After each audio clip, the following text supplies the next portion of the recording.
Dear students, এই ক্লাসের বিষয় ক্লাস 12-এর তড়িৎ ক্ষেত্র ও তড়িৎ বিভব এই চ্যাপ্টার থেকে বেশ কিছু গুরুত্বপূর্ণ কনসেপচুয়াল কোশ্চেন্স এবং তাদের উত্তর। তাহলে প্রথমেই আসি কোশ্চেন নাম্বার 1। কুলম্ব সূত্রটি সর্বজনীন কিনা তা আলোচনা করো। সর্বজনীন মানে সর্বক্ষেত্রে প্রযোজ্য। কুলম্ব সূত্রটি সর্বক্ষেত্রে প্রযোজ্য কিনা তা আলোচনা করতে হবে। কিন্তু আমরা জানি যে বিন্দু আধানের ক্ষেত্রে এই সূত্রটি প্রযোজ্য। বিন্দু আধান মানে হলো আধানগুলির সাইজের তুলনায় তাদের মধ্যবর্তী দূরত্ব যদি বেশি হয় তাহলে সেই আধানগুলিকে বিন্দু আধান বলবো। অর্থাৎ ক্ষুদ্র আধান হবে আবার দূরে থাকবে, তাহলেই তাদেরকে বিন্দু আধান বলবো। বিন্দু আধানের ক্ষেত্রে সূত্রটি প্রযোজ্য। আধানগুলিকে স্থির থাকতে হবে, অর্থাৎ গতিশীল আধানের জন্য নয়, আধানগুলিকে স্থির থাকতে হবে। তাহলে আমরা বলতে পারি স্থির এবং বিন্দু আধানের ক্ষেত্রেই কেবল প্রযোজ্য সূত্রটি। আরেকটা কথা, ইম্পর্টেন্ট কথা, সেটা হলো যে ওই আধানগুলিকে যে মাধ্যমে রাখা হয় সেই মাধ্যমের ওপরে মাধ্যমের পরাবৈদ্যুতিক ধ্রুবক, অর্থাৎ এক কথায় মাধ্যমের প্রকৃতির উপরে এই সূত্র অনুযায়ী নির্ণীত বলের মান নির্ভর করে। অর্থাৎ এই সূত্রটি যে মাধ্যমে আধানগুলি আছে তাদের উপরে নির্ভর করে। তাহলেই দেখা গেল যে সর্বক্ষেত্রে প্রযোজ্য নয়, কিছু লিমিটেশন আছে। তাহলে সেই মতো লিখব যে স্থির বিন্দু আধানের ক্ষেত্রে প্রযোজ্য, মাধ্যমের প্রকৃতির উপর নির্ভরশীল এই সূত্রটি, তাই বলা যায় যে কুলম্ব সূত্রটি সর্বজনীন নয়। এবার নেক্সট কোশ্চেন আসবো, কোশ্চেন নাম্বার 2। একটি বিন্দু আধানের স্থির এবং গতিশীল অবস্থায় যে তড়িৎ প্রভাব হবে তাদের মধ্যে পার্থক্য কী? একটি বিন্দু আধান এটি যদি স্থির হয় তাহলে স্থির থাকলে এর জন্য কেবল তড়িৎ ক্ষেত্রের সৃষ্টি হবে, এর জন্য কেবল তড়িৎ ক্ষেত্র পাব।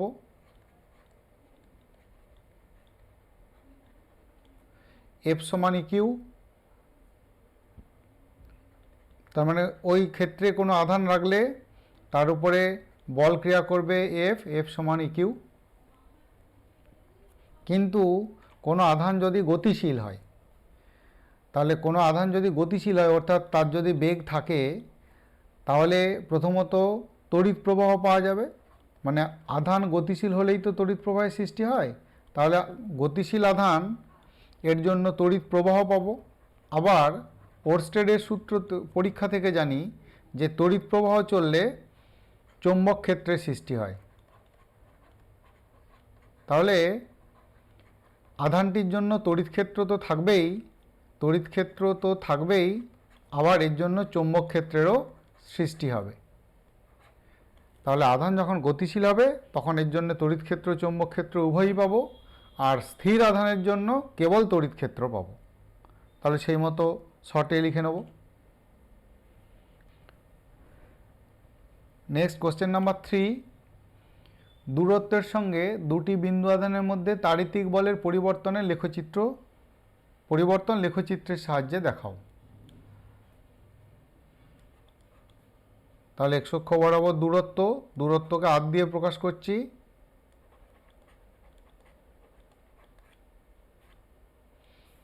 আর ওয়াই অক্ষ বরাবর তাড়িতিক বল এফ, মানে তড়িৎ আধানের মধ্যে ক্রিয়াশীল বল। দুটি আধানের মধ্যে ক্রিয়াশীল বল F equal to 1/4πε0 into Q1 Q2 by R square. আধান দুটি হচ্ছে Q1 এবং Q2, এদের মধ্যে দূরত্ব হচ্ছে আর।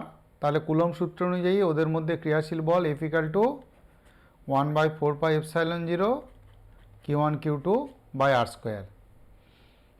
ε0 তো কনস্ট্যান্ট।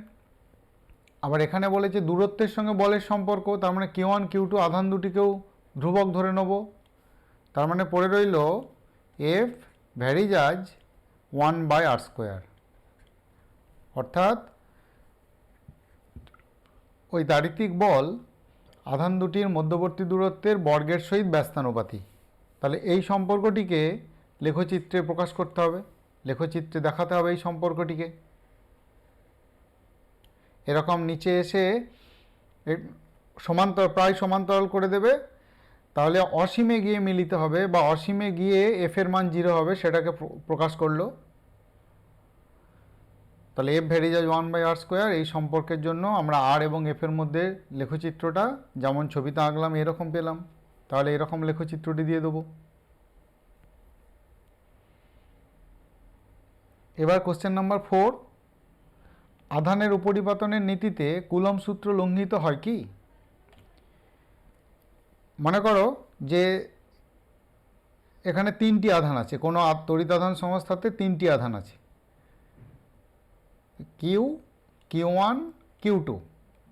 এখন আমরা যদি কিউ এবং কিউ1 এর মধ্যে ক্রিয়াশীল বলের হিসাব করি, কিউ এবং কিউ1 এর মধ্যে ক্রিয়াশীল বলের হিসাব করি, তাহলে সেই বলের মান এই তৃতীয় আধানটির জন্য কোনোভাবে প্রভাবিত হবে না। অর্থাৎ যে কোনো দুটি তড়িৎ আধান সংস্থাতে যে কোনো দুটি আধানের মধ্যে ক্রিয়াশীল বল, তাতে পাশাপাশি অবস্থিত অন্য কোনো আধানের উপস্থিতি প্রভাব বিস্তার করে না। তাহলে কুলম্ব সূত্রটা স্বাধীনভাবেই প্রযোজ্য হয়। তাহলে আমরা বলতে পারি যে আধানের উপরিপাতনের নীতিতে কুলম্ব সূত্র লঙ্ঘিত হয় না।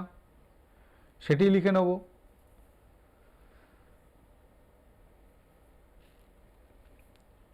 নেক্সট কোশ্চেন নাম্বার 5, ধাতুর পরাবৈদ্যুতিক ধ্রুবকের মান কত?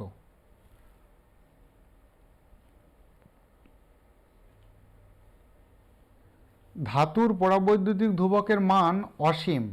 কোনো ধাতুর পরাবৈদ্যুতিক ধ্রুবকের মান অসীম।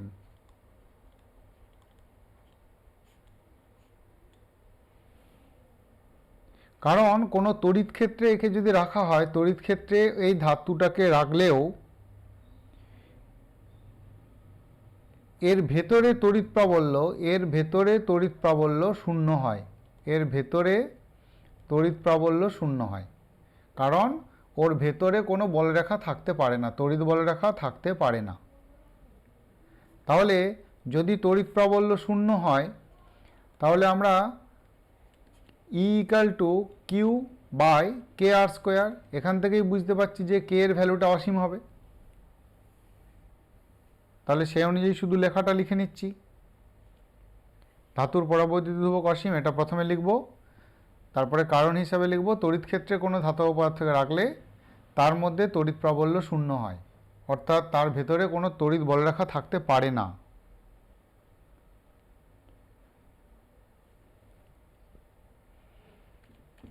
নেক্সট কোশ্চেন নাম্বার 6, জলের পরাবৈদ্যুতিক ধ্রুবক এখানে দেওয়া আছে, দেখো K = 80, উচ্চ হওয়ার ফল কি? এর জন্য কি হয়, জলের অণুগুলির পোলারিটি বেশি হয়, মেরুবর্তিতাটা বেশি হয়, তার জন্য জল খুব ভালো দ্রাবক হয়। নেক্সট কোশ্চেন নাম্বার 7, একটি পদার্থের পরাবৈদ্যুতিক ধ্রুবক 6, তাহলে তড়িৎ ভেদ্যতা কত? আমরা জানি যে কোনো মাধ্যমের তড়িৎ ভেদ্যতা এবং বায়ু বা শূন্য মাধ্যমের তড়িৎ ভেদ্যতা, এদের অনুপাতটা হলো পরাবৈদ্যুতিক ধ্রুবক। তাহলে এখান থেকে লিখতে পারবো ε/ε0 = 6। তার মানে ε = 6 × ε0। ε0 ভ্যালুটা একদম প্রথমে যদি বসিয়ে দিই, তাহলে পাবো 8.854 × 10⁻⁻12 কুলম্ব⁻², নিউটন⁻⁻1, মিটার⁻²। তাহলে ε0 ভ্যালুটি ক্যালকুলেশন করলে 6 দিয়ে একে গুণ করলেই কাজ হয়ে যাবে। 6 দিয়ে গুণ করলে দেখো আসছে 53.124 × 10⁻⁻12। এককটা কুলম্ব⁻², নিউটন⁻⁻1, মিটার⁻²। নেক্সট কোশ্চেন নাম্বার 8, দুটি আধানের মধ্যে পারস্পরিক বল সংক্রান্ত কুলম্বের সূত্র থেকে কোনো মাধ্যমের পরাবৈদ্যুতিক ধ্রুবকের সংজ্ঞা দাও। ধরো দুটি আধান Q1 এবং Q2 বায়ু বা শূন্য মাধ্যমে পরস্পরের থেকে আধ দূরে আছে। বায়ু বা শূন্য মাধ্যমে পরস্পর হতে আধ দূরে রয়েছে। তাহলে এদের মধ্যে ক্রিয়াশীল বল কত লিখব? এদের মধ্যে ক্রিয়াশীল বল লিখব F0 = 1/4πε0 Q1 Q2 by R square. আরটা হলো Q1 এবং Q2 এর মধ্যে দূরত্ব। এবার এই আধান দুটিকেই এপসাইলন তড়িৎভেদ্যতা যুক্ত কোনো মাধ্যমে যদি রাখা হয়, এপসাইলন তড়িৎভেদ্যতা বিশিষ্ট মাধ্যমে বল এফ এম, কোনো মিডিয়াম বলে এম চিহ্নটা সাফিক্সে দিয়েছি, এফ এম ইকাল টু তখন লিখব 1/4πε into Q1 Q2 by R square.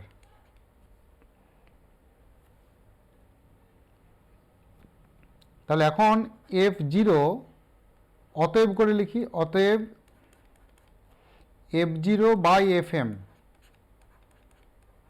Equal to, দেখো Q1 Q2 by R square 4π এগুলো কেটে গেল, আর এপসাইলনটা সবার উপরে উঠলো, এপসাইলন সবার উপরে উঠলো বাই এপসাইলন জিরোটা নিচে থাকছে। এটা মানেই তো কে বা পরাবৈদ্যুতিক ধ্রুবক। তাহলে আমরা কে এর সংজ্ঞা হিসেবে বলতে পারি বায়ু বা শূন্য মাধ্যমে স্থাপিত দুটি আধানের মধ্যে ক্রিয়াশীল বল, এবং কোনো মাধ্যমে একই দূরে ওই দুটি আধান উপস্থিত থাকলে তাদের মধ্যে ক্রিয়াশীল বলের অনুপাতকে ওই মাধ্যমটির পরাবৈদ্যুতিক ধ্রুবক বলে। তাহলে এই মতো লিখে নেব। তাহলে শূন্য মাধ্যমে স্থাপিত দুটি আধানের মধ্যে ক্রিয়াশীল বল এবং কোনো মাধ্যমে একই দূরে উহারা উপস্থিত থাকলে যে বল ক্রিয়া করে তাদের অনুপাতকে ওই মাধ্যমের পরাবৈদ্যুতিক ধ্রুবক বলে। নেক্সট কোশ্চেন নাম্বার 9, কিছু পরিমাণ আধানকে দুটি বস্তুর মধ্যে কিভাবে ভাগ করলে উহাদের মধ্যে কার্যকর বল সর্বাধিক হবে। ধরো একটি আধান রয়েছে ক্যাপিটাল কিউ, সেটিকে দুটি বস্তুর মধ্যে ভাগ করে দিতে হবে। তাও প্রথম বস্তুটা পাবে মনে করছি ছোট হাতের কিউ, তাহলে অন্যটা পাবে ক্যাপিটাল কিউ মাইনাস স্মল লেটারে কিউ। এখন এদের মধ্যে দূরত্ব যদি আর ধরা হয়, তাহলে ক্রিয়াশীল বল এফ ইকাল টু লিখতে পারবো Q into Q minus Q, ছোটো হাতের বড় হাতের ব্যাপারগুলো দেখবে, by K into r square. এটা 1/4πε লিখলাম না, কে লিখে নিয়েছি, কনস্ট্যান্ট হিসেবে এসে গেল, ছোট হলো সমীকরণটা।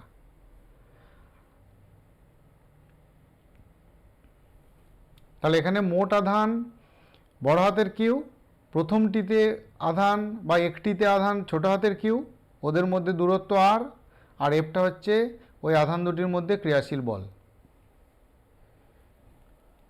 এখন আমাদেরকে একটি বিষয় খেয়াল করতে হবে যে বল সর্বাধিক হয় কোন শর্তে। এখানে আধান ভাগ করার জন্য বলের মান কম বা বেশি এরকম হওয়ার সম্ভাবনা।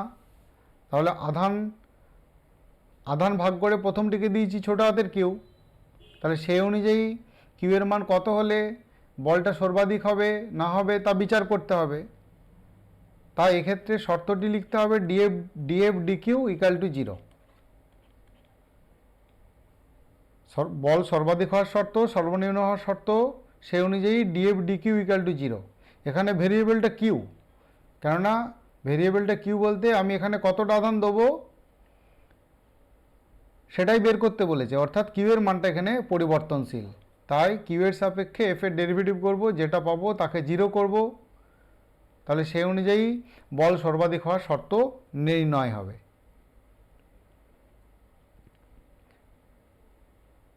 তাহলে এখন ডিএফ ডিকিউ ইকাল টু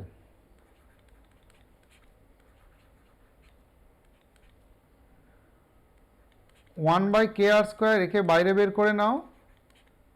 তারপর ডি কিউ অফ, এই উপরটা পুরোটাই রয়ে যাবে কিউ ইন্টু কিউ মাইনাস ছোটো হাতের কিউ স্কোয়ার। তাহলে এখান থেকে পাচ্ছি 1/kr² যেমন আছে থাকুক। এবারে এটা ডেরিভেটিভ করলে পাবো capital Q minus 2 small Q. এবার আমরা সর্বাধিক বল সর্বাধিক হওয়ার শর্তটি বসাবো, সেই অনুযায়ী স্মল কিউ এর মান বের করব। তাহলে লিখলাম অতএব 1/kr² into capital Q minus 2q equal to 0 or capital Q minus 2 small Q equal to 0, তাহলে or 2q equal to capital Q মানে হলো q ইকুয়াল টু q/2। তার মানে অর্ধেক অর্ধেক করে আধান ওই বস্তু দুটিতে দিতে হবে, সেরকম শর্ত পূরণ হলে তাহলে ওই বস্তু দুটির মধ্যে ক্রিয়াশীল বল বা কার্যকর বল সর্বাধিক হবে। তাহলে উত্তরটা হলো small Q equal to capital কিউ/2। এবার কোশ্চেন নাম্বার 10,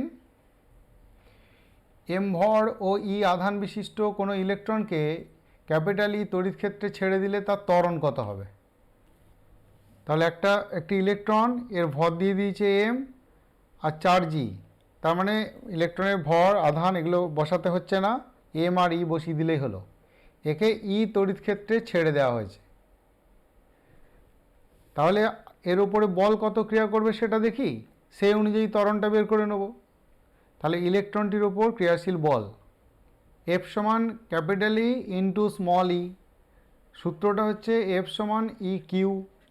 তাহলে ওই সূত্র অনুযায়ী বসালাম, তড়িৎ ক্ষেত্রের জায়গায় বসিয়েছি ই, আর আধানের জায়গায় বসাবো ইলেকট্রনের আধান ছোট হাতের ই। এবার ত্বরণ বের করব, তাহলে অতএব ত্বরণ এ ইকুয়াল টু F/m, মানে এ ইকুয়াল টু হলো এফ বলতে ই ইন্টু ই বাই এম। তাহলে এটি এখানে ইলেকট্রনের ত্বরণ হিসাবে বেরিয়ে এলো। এটাই নিউমেরিক্যাল ভ্যালু দিয়ে এমসিকিউ দিয়ে দেবে, চারটে অপশনের একটা সঠিক করে খুঁজে বার করতে হবে, ডাইরেক্ট সূত্রটা বসিয়ে দিতে পারো। এখন কোশ্চেন নাম্বার 11, একটি ইলেকট্রন ই তড়িৎ ক্ষেত্রে নিজ ওজনের সমান বল অনুভব করে, ওই তড়িৎ ক্ষেত্রের প্রাবল্য কত? ধরো ইলেকট্রন, তার ভর এম, চার্জ ই, আর সেটা ই তড়িৎ ক্ষেত্রে রয়েছে। তাহলে ই তড়িৎ ক্ষেত্রে যদি থাকে, তার উপরে বল ক্রিয়া করবে ই ইন্টু ই, এবং এর ওজন এমজি কাজ করবে নিচের দিকে। বলেইছে তড়িৎ ক্ষেত্রে রাখার জন্য তড়িৎ বল সেটা হচ্ছে ওই ইলেকট্রনটার নিজের ওজনের সঙ্গে সমান, মানে E into E equal to MG. তাহলে এই দুটি বল লিখব, তারপর এই শর্তটি বসিয়ে আর ই এর মান বের করে নেব। তাহলে শর্তটি লিখলাম, তড়িৎ বল সমান ইলেকট্রনের ওজন, এখান থেকে লিখব E into E equal to MG. তাহলে আমরা পেলাম capital E equal to MG by small E. এটি আমাদের উত্তর হয়ে গেল।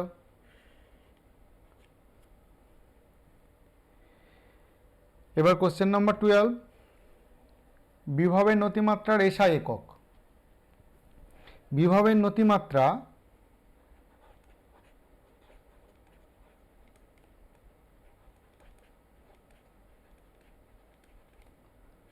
সমান হলো ডিভিডিএক্স। অ্যাকচুয়ালি বিভবের নতিমাত্রার ঋণাত্মক মান প্রাবল্যের সাথে সমান। ওকে, বিভবের নতিমাত্রা মানে ডিভিডিএক্স, অর্থাৎ একক দূরত্বের পার্থক্যের জন্য বিভব পার্থক্য কত, একক দূরত্বের পার্থক্যের জন্য বিভব পার্থক্য কত। তাহলে বিভবের নতিমাত্রা মানে হলো ডিভিডিএক্স। তাহলে এর একক এবার আমরা সহজেই বের করব। এর একক মানে হলো ডিভি বলতে বিভব, তাহলে বিভবের একক বসাবো, বিভবের একক মানে ভোল্ট, আর ডিএক্স মানে মিটার। তাহলে শর্টে লিখলে ভোল্ট মিটার টু দি পাওয়ার -1, অর্থাৎ প্রাবল্যের এককটাই হলো। তাহলে বিভবের নতিমাত্রা দিয়ে কোনো ডাটাও দিতে পারে, এই টার্মটা জেনে রাখা দরকার। কোথাও ডাটা দিয়ে দিল বিভবের নতিমাত্রা এত, দিয়ে তারপরে অঙ্কে ঢুকবে, তাহলে খেয়াল রাখবে বিভবের নতিমাত্রা মানে হলো ডিভিডিএক্স। নেক্সট কোশ্চেন নাম্বার 13, তড়িৎ শক্তি সমান ড্যাশ ইন্টু তড়িৎ বিভব। Actually W equal to Q into V. এখানে ডাব্লুর জায়গায় তড়িৎ শক্তি বসে আছে, তড়িৎ বিভব মানে বিভবের জায়গায় তড়িৎ বিভব লেখা আছে, তাহলে যেটি লেখা নাই সেটি হলো আধান। তাহলে এখানে উত্তরটা হলো আধান, তড়িৎ আধান। নেক্সট কোশ্চেন নম্বর 14, পরিবাহীর ভেতরে এবং বাইরে তড়িৎ বিভব ও তড়িৎ প্রাবল্য গোলকের কেন্দ্র থেকে দূরত্ব, গোলকের কেন্দ্র থেকে দূরত্বের সাথে কিভাবে পরিবর্তিত হবে। গোলকের কেন্দ্র থেকে দূরত্ব এর উপরে বিভব কিভাবে পরিবর্তিত হয়, প্রাবল্য কিভাবে পরিবর্তিত হয়,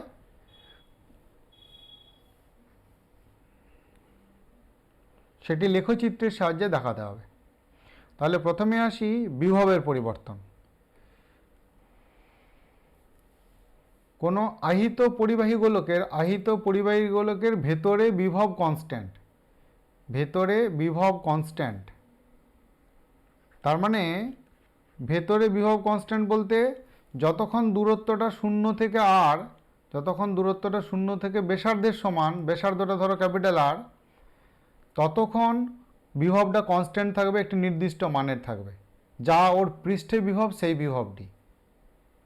তারপর যখন আবার দূরত্ব আরও বাড়বে, মানে পৃষ্ঠ থেকে আরও বাইরের দিকে যখন যাব, তখন বিভবটা কমবে, ভি ভ্যারিজাজ 1/r এই সূত্র অনুযায়ী। বিভব V equal to 1/k Q by K into R. যদি সাধারণ সূত্রটা দিয়ে বলে এসে একটা না দিয়ে, তাহলে ওখান থেকেই পাচ্ছ ভি ভ্যারিজাজ 1/r। তাহলে দুটো পার্ট হয়ে গেল। ভেতরের সম্পর্কটা একরকম, ভেতরের সম্পর্কটা কনস্ট্যান্ট বললে আমি কনস্ট্যান্ট, আর তারপরে এতটা যদি ব্যাসার্ধকে ধরো, তাহলে তারপরে পরাবৃত্তের মতো হবে, মানে 1/r এর আর ভি ভ্যারিজাজ 1/r এই সম্পর্কটাকে দেখাতে হবে। তাহলে লেখচিত্রের এবি অংশটি পরিবাহীর ভেতরে, গোলীয় পরিবাহীর ভেতরের জন্য, আর বিসি অংশটি পরিবাহীর বাইরে বিভবের সঙ্গে দূরত্বের সম্পর্কটিকে প্রকাশ করছে। এখানে বলে রাখা ভালো, ফাঁপা হোক আর নিরেট হোক, যে কোনো গোলকের ক্ষেত্রেই বিভবের সঙ্গে দূরত্বের লেখচিত্রটি এইরকম, ফাঁপা বা নিরেট গোলক।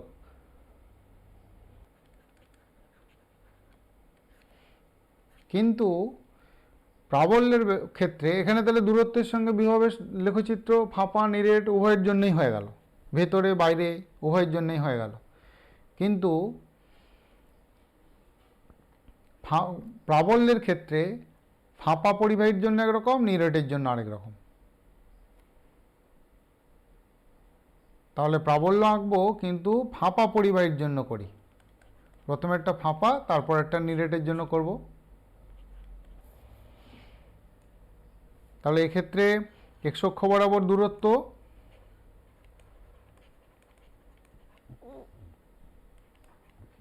ওয়াই অক্ষ বরাবর প্রাবল্য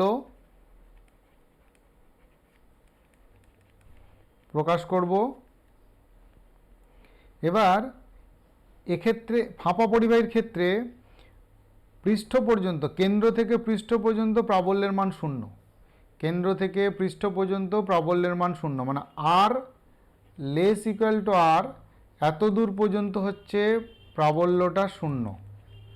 তারপরে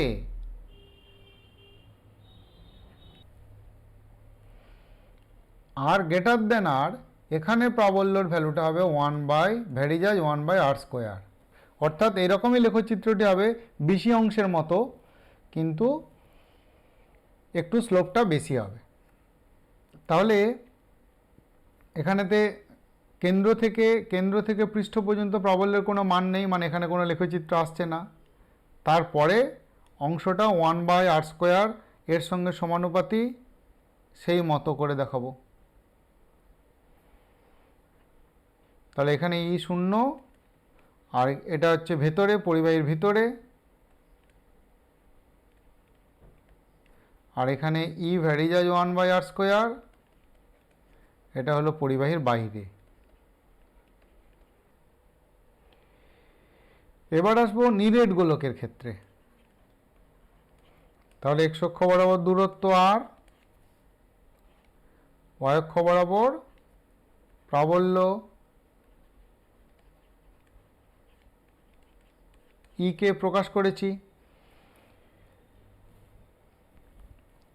নিরেট গোলকের ক্ষেত্রে যত যত কেন্দ্র থেকে দূরের দিকে যাব তত প্রাবল্যটা সমানুপাতে বাড়বে পৃষ্ঠ পর্যন্ত, মানে কেন্দ্র থেকে পৃষ্ঠ পর্যন্ত, অর্থাৎ আমরা বলবো ছোট হাতের আর যতক্ষণ less equal to capital R ততক্ষণ ই ভ্যারিজাজ আর।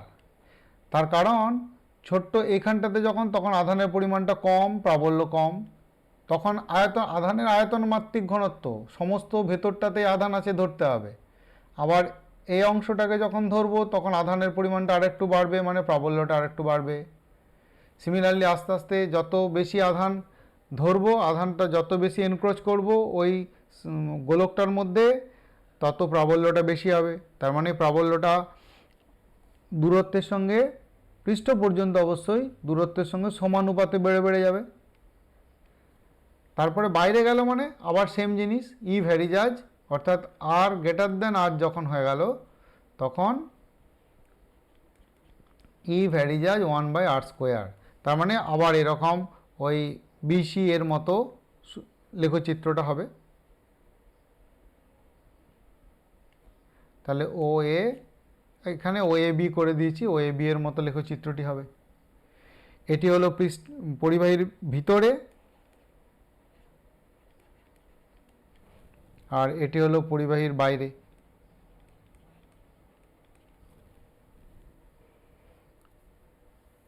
অ্যাকচুয়ালি চারটে লেখচিত্র হলো। এখানে ফাঁপা বা নিরেট বললে দুটো আলাদা আলাদা হয়ে গেল, ফাঁপা বা নিরেট বললে। তাহলে খেয়াল করে দেখবে যে ঠিক কোন লেখচিত্রটাকে বলছে, তার মতো কোন দিকে কি প্রকাশ করছো সেরকম প্রকাশ করে আর লেখচিত্রটি ঠিক সম্পর্ক অনুযায়ী আঁকবে। প্রয়োজন যদি হয় সম্পর্ক বলতে, তাহলে তার মতো বলবে। এখন নেক্সট কোশ্চেন নাম্বার 15। তড়িৎ ক্ষেত্রের কোনো বিন্দুতে প্রাবল্য শূন্য হলেও সেই বিন্দুতে তড়িৎ বিভব থাকতে পারে কি? তাহলে প্রথমে আমরা এই সম্পর্কটা লিখে নিলাম, E equal to minus DVDR. V এবং আর এরা বিভব আর দূরত্ব। প্রশ্ন অনুযায়ী ই এর মান শূন্য, অর্থাৎ তড়িৎ প্রাবল্য শূন্য। তাহলে আমরা লিখতে পারবো ডিভিডিআর ইকুয়াল টু 0 और ডিভি ইকুয়াল টু 0। তাহলে এখন যদি এই সমীকরণটিকে সমাকলন করি পাবো ইন্টিগ্রেশন ডিভি ইকুয়াল টু 0। তাহলে অর ইন্টিগ্রেশন ডিভি মানে হলো ভি, আর ইন্টিগ্রেশন করছি মানে অনির্দিষ্ট সমাকলন, একটি কনস্ট্যান্ট আসবে, আমরা কনস্ট্যান্টটাকে এইদিকে নিয়ে চলে এলাম কনস্ট্যান্ট। তাহলে পাচ্ছি V equal to constant. V equal to constant মানে ভি 0 হতে পারে, আবার ভি এর কোনো মানও থাকতে পারে, যে কোনো কনস্ট্যান্ট ভ্যালু, ধ্রুবক মান। তাহলে দেখা যাচ্ছে যে তড়িৎ প্রাবল্য শূন্য হলে বিভবের মান ধ্রুবক হবে, অর্থাৎ বিভব থাকতে পারে। যেমন ধরো দুটি আধান Q1 এবং Q2, এরা পরস্পরের থেকে একটি বিশেষ দূরে অবস্থিত। এদের মধ্যবর্তী কোনো বিন্দুতে Q1 এর জন্য প্রাবল্য সেটা এই দিকে হবে, আর Q2 এর জন্য প্রাবল্য সেটা এই দিকে হবে।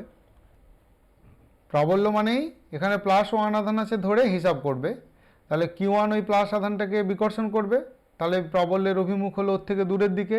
সিমিলারলি Q2 এর জন্য প্রাবল্য E2, এটাও আবার ওর থেকে দূরের দিকে। এবার E1 এবং E2 এদের ভ্যালু যদি সমান হয়, সমান হলেই তাহলে এখানেতে নিট প্রাবল্যটা শূন্য হয়ে গেল। কিন্তু এখানে মোট বিভব কিছুতেই শূন্য হবে না, তার কারণ Q1 এর জন্য বিভব হবে Q1/R1, আর Q2 এর জন্য বিভব হবে Q2/R2। তাহলে এদের মোট বিভব মানে যোগ করলে একটা ভ্যালু পেয়ে যাব। তাহলে বিভব আছে ওই বিন্দুটাতে, অথচ প্রাবল্য নেই। তাহলে এরকম একটা উদাহরণ, প্রাবল্য নেই বিভব আছে, এরকম ক্ষেত্র হতেই পারে। সেটা অঙ্ক করে দেখানো হলো। আর একটা ইলাস্ট্রেশনও দেওয়া হলো কোথায় পাওয়া যেতে পারে এরকম। তাহলে এখন এই পর্যন্তই। তোমাদের কোনো অসুবিধা থাকলে কমেন্ট সেকশনে জানাবে।